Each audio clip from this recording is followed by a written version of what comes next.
Ayo, what's up? Welcome back din sa ating channel dito sa Bobs TV.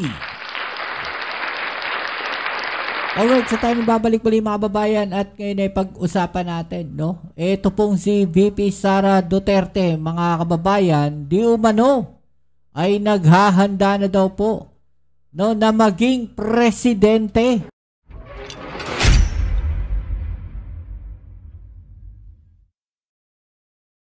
Kaya lang, naunsyami po ata yung kanyang pangarap. Baga sa ano naudlot. Naudlot ang pangarap nila, no, na maiupo si VP Sara Duterte no nakaraang rally po nila, no, na isinabay sa rally ng iglesia. Okay, so yan ang ating alamin ngayon at pag-uusapan. Pero syempre bago ang lahat, please don't forget to subscribe, like, share at comment dyan sa comment section. Okay, so ito mga babayan, grabe pangarap na itong mga to, no? No, kasi kumalat po ang balita na kung saan, no, ito pong picture na to. Kumalat to mga babayan at sinasabi po dito, no, waiting for her proclamation. President Inday Sara Duterte claiming it.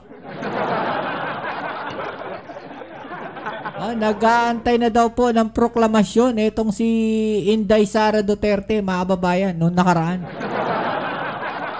Well, hindi natin alam kung saan galing tong picture na to, no? Pero dito makikita natin, nakabarong na po siya. Mukhang ready na siyang manumpa sa luneta, mga babayan.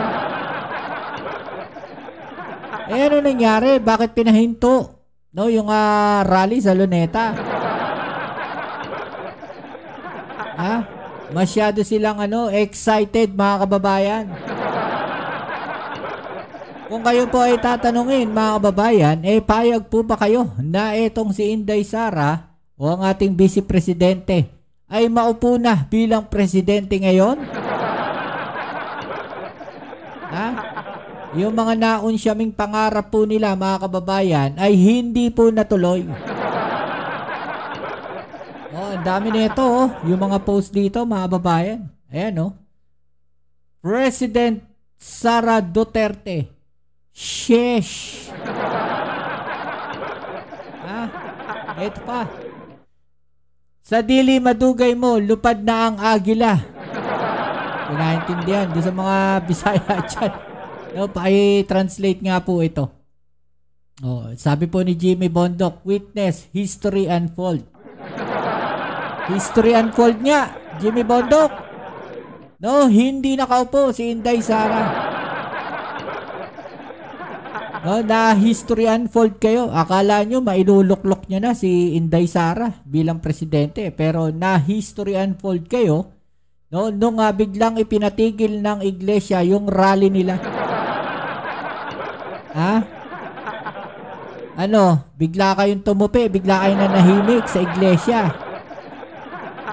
Doon sa rally ng INC, hindi kayo umubra. Get ready, VP Sara. Sabi po dito sa post na to. Get ready daw, VP Sara. Pinaghahanda na po, no, si VP Sara. Ito sabi po dito sa isang post, nakabarong na daw pala kagabi ang atat maging Pangulo. Kaya lang, kahit DDS ka, mapapatawa ka dito. Ayan, nakabarong na daw, mga babayan. Kaya lang, naudlot po. Naudlot po yung kanilang pangarap, mga babayan, na maging presidente si Sara Duterte. Pahiya kayo ngayon. Napahiya kayo dito sa nangyari na to, na hindi nakaupo si Sara Duterte. Sayang ang attire. Sayang ang barong. No, sayang ang barong, mga kababayan. Eto, panoorin natin yung ilan sa mga balita na kung saan eto nga, no, sinasabi na dapat daw maghanda na ba? No, dapat na bang maghanda si Sara Duterte para pumalit kay Pangulong Bongbong Marcos? Pakinggan nga natin itong balita na to, mga babayan. Dapat na po bang mag-ready si Vice President Sara Duterte na maging presidente ng Pilipinas soon? O hindi siya dapat magkampante dahil hindi mangyayari yon until the President finishes his term? Hindi hindi talaga mangyayari yon, mga kababayan. Lahat gagawin nila. No, mapabagsak lang yung Pangulo natin. Kasi nga atat na sila eh. 'Di ba? Nagmamadali sila na makaupo etong si VP Sara Duterte para malinis etong kinasasangkutan etong si Sara. Dahil malapit na rin po, tandaan natin, magpe-February na. Malapit na po na pwede nang sampahan uli ng impeachment si Sara. Kaya po nagmamadali sila. Kaya masyado silang gigil na. At the same time, mga babayan, baka kinakabahan na rin po yung mga kaalyado ni Sara Duterte. Lalo na ito si Senator Bato. Baka habulin na po yan ng ICC. Delikado na sila, mauubos na yung kanilang mga babayan, mauubos na yung kanilang oras. Kailangan bago mag-February, mapatalsik nila ang Pangulong Bongbong Marcos. Dahil kung hindi, sigurado, gagapang at susulong na naman itong impeachment dito kay Sara Duterte. Isa pa, mga kababayan, mukhang marami po talagang sasabit pagdating dito sa flood control. Kaya double time po sila ngayon, mga kababayan. Tuloy natin. Even the political climate, one of the reasons bakit hindi rin naging successful itong recent move ng kabilang kampo, ng kampo ni Vice President Sara, is hati ang bansa, hati ang Pilipinas. Kumbaga, kung malakas siya, at nakita naman natin to sa resulta ng mga nakaraang midterm election, malakas siya talaga sa baluarte niya. Pero malakas ba? Malakas? Dito sa norte at sa Metro Manila, isang dahilan yan na talagang mataas ang porsyento dito sa mga survey na gusto rin siyang panagutin. Yun ang malakas. Gusto siyang panagutin. Yun ang malakas na sigaw ng taong bayan. Malakas ang sigaw ng taong bayan na makulong etong si Sara Duterte. Malakas ang sigaw ng taong bayan, mga babayan, na managot si Sara Duterte. Yun po ang malakas na sigaw eh. Ang malakas na sigaw ng taong bayan is yung impeachment ni Sara Duterte. Impeachment. So malabo yun. Malabo magiging presidente siya soon. Oo, at nakita rin natin sa mga nakaraang malabo po siya maging presidente. Kaya kayong mga DDS, wag na kayong mangarap. Malabo. Malabo pa sa sabaw ng pusit. Malabo sa sabaw ng pusit na maging presidente kaagad etong si Sara Duterte. Kaya wag na kayong mangarap. Isaya natin na katulad kay GMA, may resistance din do sa sinong papalit, paano mangyayari sa atin. Kasi karamihan din sa ating mga negosyante, ang habol nila ay stability and continuity. At hindi maganda sa ekonomiya natin na may ganitong mga destabilization. Sila lang naman ang gugulo talaga. Titignan natin. Destabilization daw. Sino ba may mga pakana ng mga destab na yan? Sino ba may pakana ng mga destab na yan? Sino yung rally ng rally? Na walang tigil sa Kara rally. Di ba ito mga DDS lang naman? Sino yung mga gustong hijack ng rally? Di ba mga DDS?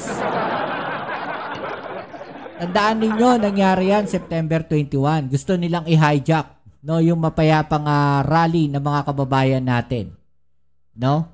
At doon nga lang sa kung gugustuhin talaga ng mga kababayan natin na lusubin yung Malacanang, alam nila, yung mga nasa EDSA shrine na yan, pwedeng pumunta ng Malacanang. Dahil alam nila na nagkakagulo ron. Pero hindi sila pumunta. Bakit kanyo? Hindi kasi yun yung panawagan nila. Ang panawagan nila is anti-corruption. Ang panawagan ng iglesia, transparency. Pero gusto nilang i-hijack. No, nagkalat ang DDS noong September 21. Hindi sila pinansin at itinaboy pa nga. Maging si Chavit Singson, binu ng mga tao. Yung rally ng iglesia, gusto rin nilang i-hijack, gusto rin nilang pasukin, gusto rin nilang guluhin, gusto nilang hatakin yung mga tao. No, naisigaw, resign BBM, pero hindi rin sila nagtagumpay. Dito makikita natin, no, ang plano talaga nitong mga DDS na to makisakay lang. Dahil wala talaga silang bilang. Wala talaga kayong bilang. Nakikisakay lang kayo sa rally ng may rally. Dahil kung kayo mismo ang magra-rally, sigurado, no, lalangawin kayo. Baka mas marami pa yung langaw kaysa sa mga nagra-rallying DDS. Oh. Ano nga sabi ni Lucas Bersamin, mga kababayan? Oh, nagsalita si Lucas Bersamin Ano sabi ni Lucas Bersamin? Mas ligtas ang Pilipinas sa ilalim ni BBM kaysa kay BP Sara. Ha? Mas ligtas tayo kaysa kay PBBM. Kaysa kay Sara. Delikado tayo lahat kay Sara. Oh, yan po yung sabi dito. Oh, panoorin natin tong balita. Hindi sa akin galing yan kay Lucas Bersamin yan. Ito namang si dating Executive Secretary Lucas Bersamin sinabing mas ligtas ang Pilipinas sa ilalim ni Pangulong Ferdinand Marcos Jr. kesa naman kay Vice President Sara Duterte. Ang Malacanang tiniyak ang seguridad ni dating Ako Bicol Party List Representative Elizalde Co sakalit umuwi ito sa Pilipinas. Yan ang mga balitang tinutukan ni Bombo Annalise Soberano. I don't want to have a change in government. Ito ang pahayag ni dating Executive Secretary Lucas Bersamin sa kabila ng kanyang biglaang pag-alis sa gabinete. Iginiit ni Bersamin na mas ligtas ang Pilipinas sa pamumuno ni Pangulong Ferdinand Marcos Jr. kumpara kay Vice President Sara Duterte. Sa panayam kay Bersamin, sinabi nito na hindi niya minamaliit ang kakayahan ng Vice Presidente, ngunit mas nakikita niyang matatag ang direksyon ng bansa kay Pangulong Marcos. Mas matatag ang direksyon ng bansa kaysa kay BP Sara. No? Mas matatag ang patutunguhan ng ating bansa kay Pangulong Bongbong Marcos kaysa kay Sara. Yan po yung sinabi ni Bersamin. Malinaw yung mensahe. No, na walang mangyayari sa Pilipinas pag si Sara ang namuno. Ha?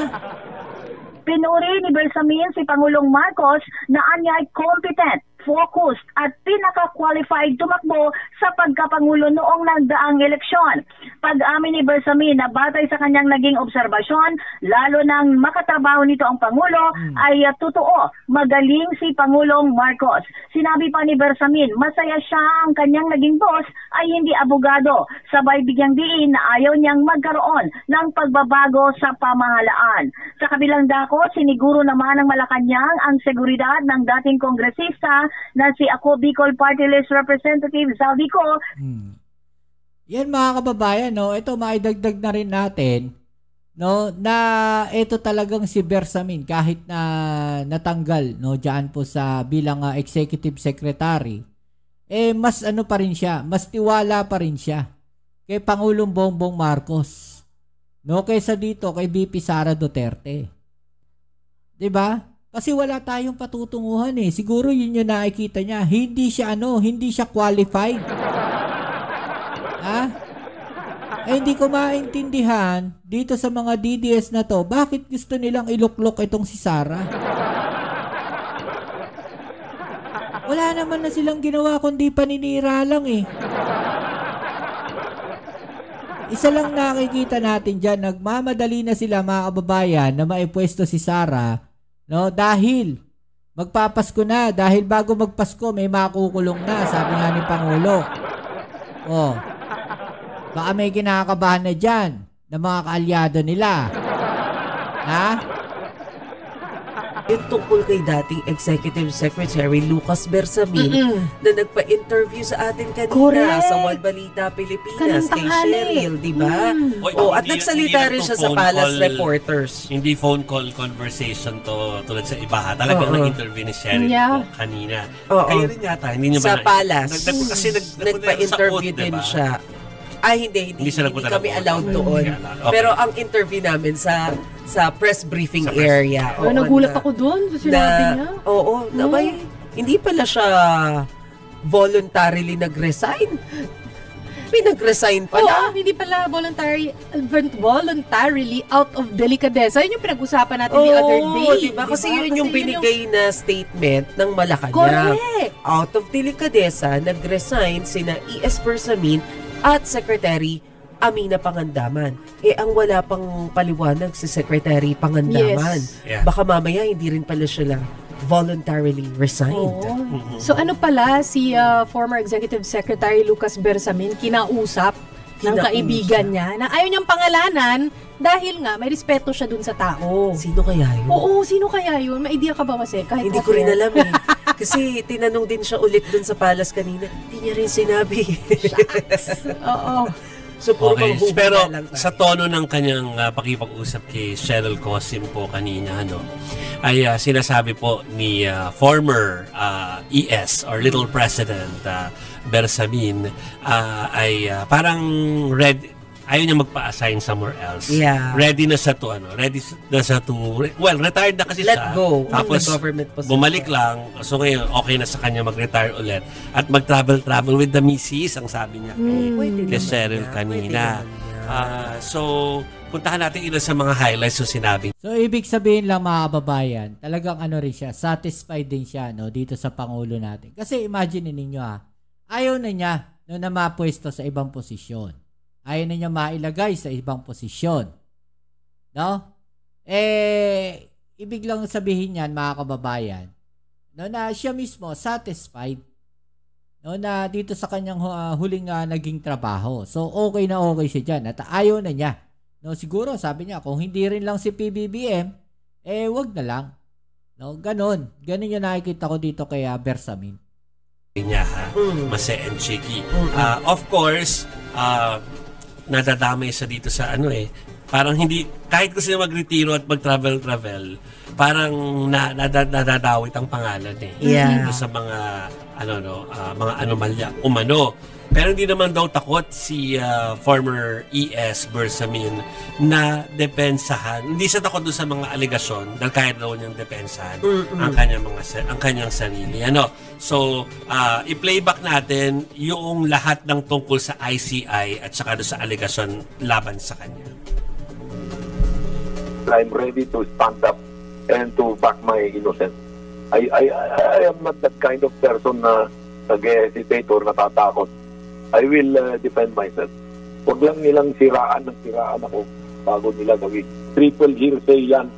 Wala akong i-deny o tatanggapin dyan. Dahil hindi ko alam kung kailan na nangyari yan. Like kung alam ko na iniimbestigahan ako, lalantad ako, tatanungin ko sila kung saan bagay ako iniimbestigahan. Hindi ako marunong magtago sa lungga o para lang iwasan ko yung responsibilidad. Dapat, so they should be fair to me. They should tell me kung ano ang concern nila sa akin, kung anong iniimbestigahan nila sa akin dahil ako naman ay transparent person. So yan po yung mga pahayag ni former ES Bersamin tungkol doon sa mga posibilidad na kasama siya sa mga imbestigahan. Pero ang gusto yata ni dating ES Korte, Korte. Tapos alam ko rin na may parte na dinepensahan niya yung kaanak niya na Bersamin din. Si Adrian. Yung apo niya. Apo sa Nephew. pamangkin. Oo, Ay, grandnephew. tama. So, Grandnephew. basta alam daw Apo niya sa kapatid. okay naman daw yung kanyang kaanak. Siyempre, meron din po siyang naging mga pahayag tungkol naman sa pumalik sa kanya. Senator Recto. Dati, Naging Secretary Recto. Secretary. Ngayon, ES. Little President ES Recto. Mataas ang respeto ko dyan. Naging senador, naging congressman, tapos malaki ang may aambag niya dyan sa dati kong opisina. Okay, so sige. Ito marami siyang, kasi iniisip ng lahat, ano? Alam mo ba, habang ini-interview sa kanina, isang dating opisyal ng Duterte administration nasa same Zoom. Nakita ko sa Zoom room namin. Sino? Nandun ka, diba? Nandun ka na, naka-standby ka kasi. Chika nyo naman. Sino? Si Sal Panelo. Talaga ba? Tawang-tawa po kami kay Sal Panelo kasi nandun sa hinintay niya talaga matapos. Talaga? Hinintay na niya matapos si Chiki mag-report bago pa sa sumala. Pero nandun na siya for the longest time. Correct. Tapos nung siya na yung mag-report, nalaglag po yung telepono niya. Ay, ano ba yan? Hindi ko naabutan So yun. kita na talagang bumagsak. Tapos kita na yung mukha ni Senator Sal Panelo na tumitingin dun sa baba. Nalaglag yung telepono niya. Pero anyway, sinagot pa rin naman niya yung mga bagay-bagay ano po. So, basta kasi para sa kanya, alam daw ni Sal Panelo kung ano nangyari kay Yusek Bersamin at alam niya kahit sinasabi ni ES Bersamin na para okay lang sa kanya mag-retire na siya, masakit daw yun. Siyempre naman. Masakit naman talaga. Siyempre naman. Masakit naman. Ano? Alisin ka pa naman. Correct. So we were actually expecting na meron sa magiging mga padaplis o kaya patama ng konti sa presidente. Pero nagulat ako na hindi. Ako din, nagulat din ako. Nagulat ako na hindi. Diba? So, mabuti pa kayo mag-judge kung ano ang mga naging pananaw po ng napaalis po or hindi na ngayon ES na si Bersamin. Presidente, napaka-galing na tao yan. Of all the people who fight for the presidency, he was the most qualified. It turned out to be true when I observed him working, it's safer for the Philippines to stay with President Marcos. The President has not been saying anything bad about Senator. Wow. So the Philippines is safer with President Bongbong Marcos. Yun ang sabi. Yun ang sabi ni ES Lucas Bersamin. I wasn't expecting that kasi kung ikaw parang hindi ka nga nakausap, parang iba yung kumuusap sa'yo para umalis ka sa pwesto. Parang pass the message lang. Although I think nagkaroon sila ng chance na makapag-usap ni PBBM. Parang kung tama yung pagkakaalala ko, parang nasa 30 minutes daw. At ang 30 minutes ay mahabang panahon na para makapag-usap sa Pangulo kasi napaka-busy tao. Totoo. Diba? So, mukhang... Pero puro good words talaga yung nasabi niya. In fact, talagang sabi niya, yun nga, napagagaling na tao, matalino daw na tao, puro good words. Narinig ko kasi kanina sa interview, mga kapatid, kanyang tanghali. Okay, so yung mga kababayan, dito, alam ni Lucas Bersamin, ni ES Bersamin, na mas magaling yung Pangulo natin ngayon kaysa sa ipapalit sa kanya. Ano sa palagay ninyo? I-comment na lang po sa ibaba yung mga opinion at ating yung pag-usapan. Alright? So muli, tayo sa ating next video upload. Please don't forget to subscribe, like, share, at comment dyan sa comment section. Ito po muli ang inyong Kuya Mobs. It's Mobs TV. Peace. I'm out.